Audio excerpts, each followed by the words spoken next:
Hello, how are we doing today? It's a pleasure once again, as usual, to be coming to you. Today, I want to address, mistakes that I've made in building businesses and what I've done about it. A lot of people spend a lot of money, waste a lot of capital, and some give capital as an excuse, for not, starting a business or building a new venture. And what you find out because one, maybe as a result of lack of knowledge. Two, there's no proven model, to follow in trying to build a business. What I've observed in my own experience is because all my work life, I have always worked, in a matured company. I started my career in Diageo Group. Diageo Group was about decades old before I joined the company. Okay, I left there to the financial sector. I also joined a company, that, has been in existence for more than a decade. Then I left for, the oil company, and I was there also. This company has been in existence for a very long time, for decades before I joined them. So I had never had the experience of how to start a business from the scratch. So I made the mistake that a lot of people make, that when they want to start a business, they want to give birth to an adult child. You want to build an adult child. So because of that, because of lack of knowledge, because I didn't have the experience of starting, a new venture from the scratch, what happened? I throw money, into what I consider opportunities without knowing, how to go about it, how new venture starts. So based on the fact that I've lost a lot of money, I developed a model that I call the 5-phase value thinker business model. And this is what I'm going to be talking to you about today. There are 5 phases, to build a great business, and make a fortune, helping a lot of people. And what is this 5 phase? The first phase is discover phase. The second phase is start phase. The third phase is build phase. The fourth phase is systemize phase. And the last phase is replicate or duplicate phase. So what is the start phase, the discover phase? The first phase is discover phase. How do you discover, an opportunity that is, you consider that is a business? How do you identify that an opportunity will be a great business? How do you even know, that opportunity is right for you? That's the first phase, how to discover a profitable, business opportunity that is right for you.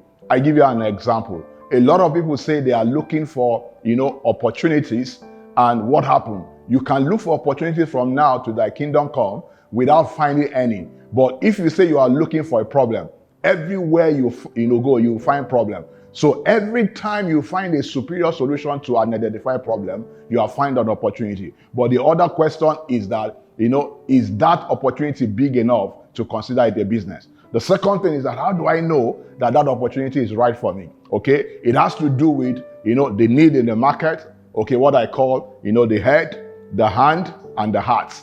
So it is the need in the market, is the head, is the hand, and the heart. What is the need in the market? That's the problem in the market, that you want to find, you have come up with a superior solution to address. That's the first thing. Then the head is that you have knowledge about it. That's the head. Then the hand is you have the skill.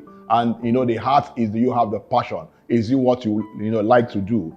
You can, borrow the head, you can borrow the hand, but you can't borrow the heart. And that's why you must do things, that you are passionate about. So the first phase is that, how do I discover, a business opportunity? How do I ensure that the market is large enough? How do I ensure that it's a business that is right for me? It is not every business that is right for me. That's the first phase. The second phase is where a lot of people, waste a lot of money, You don't have to break the bank, to start a business. So for every business, the start phase, is the product development phase. That's what you do at the start phase. You are trying to develop your product. You are trying to develop that idea as a product or as a service. And what do you need to start so that you don't break the bank? That's why I said that it's not the money that is a problem. It's not capital that is a problem. What you need is what they call the minimum viable product. What is the minimum viable product? Is, the minimum, viable product is the sample of your product in terms of value, in terms of money, with the minimum amount for you to be able to test whether the market is interested okay, in that solution that you have, in that product you have or not. I give you an example. You don't need millions of dollars or millions of naira, to start a poultry.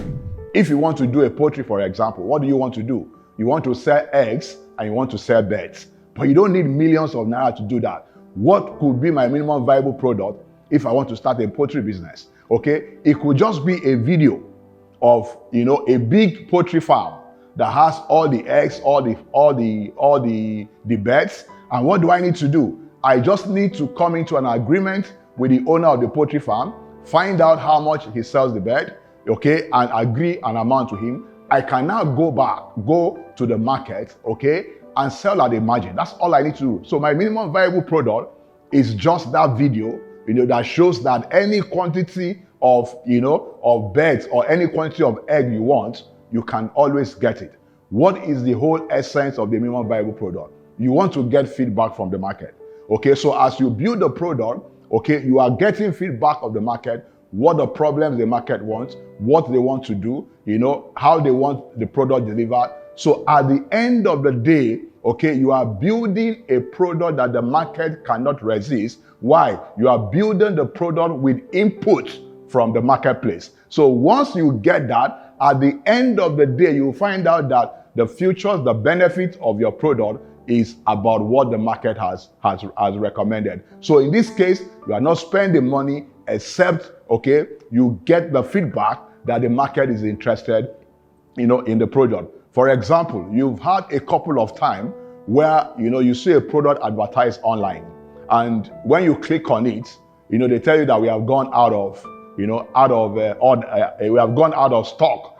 They never produce any products.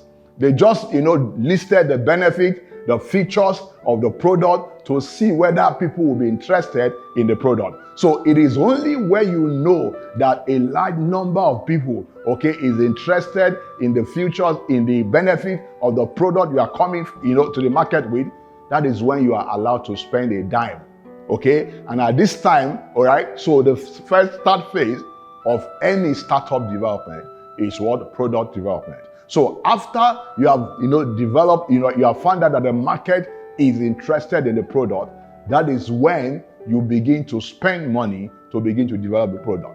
So what is the third phase, the build phase? Remember, the start phase is product development. At this stage, you don't have a business yet, okay? So now you begin to build the business around your product. This is where you define, okay, everything about your business, your vision, your mission, your organogram, how many departments, this is where the business model, this is where you define everything about the business. And when you are building this, note that all you are building is a prototype, okay? You are just trying to build a prototype, and you are trying to ensure that every, feature of that business, of the prototype is fine. So you do it and you test it, okay? So once you have built a prototype you are proud of, the next phase is the systemize phase.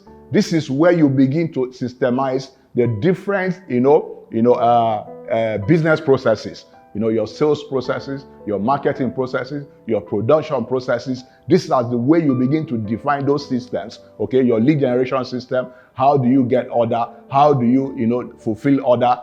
Every aspect of your business is being systemized. So once you have systemized the prototype, okay, you have a machine that is ready to duplicate or ready to replicate. And that's where you go to the fifth phase, which is, where you begin to replicate. That's why you find out that, companies like Madonna, okay, they are everywhere in the world, and what happened? If you buy a burger in Israel and you buy a burger in America, what happened? They taste the same because what? The recipe is the same, the systems are the same, everything is the same. So it's after you have a prototype that is built and is systemized, this is when you begin, to replicate the prototype. And you find out that for most successful businesses, this is the model that they follow. Our banks today, they have a model bank, okay, a branch, and they begin to replicate the branch. All the branches basically do the same thing, basically use the same process. And this is how, you build you build a business and, making a fortune, helping a lot of people. Because when you duplicate this, okay, you find out that you can duplicate it all over. Even, for example, for people that are doing multi-level marketing, what are they doing? They have a marketing systems, okay, that they are just duplicating, the same system. So once you systemize the prototype, you are now at liberty to do what? To begin to replicate it for as many times, this is how to build a great business and make a fortune, helping a lot of people. If you want to learn more about this, the details are in my book, Startup to Fortune, the A to Z of how to build a great business, helping a lot of people. Details can be found in the images and the details below. Thank you for listening to us. Next week, we're going to be talking about the mindset that is required, why your mindset is very important in bringing this model to pass. Thank you, and do have a great week.